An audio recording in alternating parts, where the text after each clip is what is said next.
Solidworks Pdm 2020 introduces a new workflow condition to validate the state of referenced files. For example, you may want a part and its drawing to travel together through their life cycle, or at the very least, ensure the part is released before or during the release of its drawing. Use the new child reference state condition to enforce this behavior. In this case, the part referenced by the drawing is in the under change state. Once the change is approved, the drawing may be submitted for approval.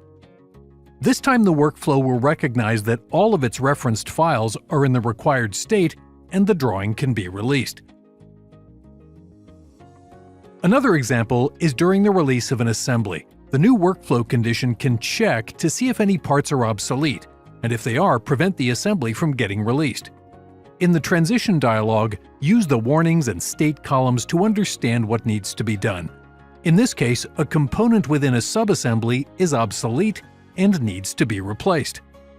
Now with child reference state conditions, SolidWorks Pdm 2020 makes it easy to follow approval processes and ensure the correct data gets released.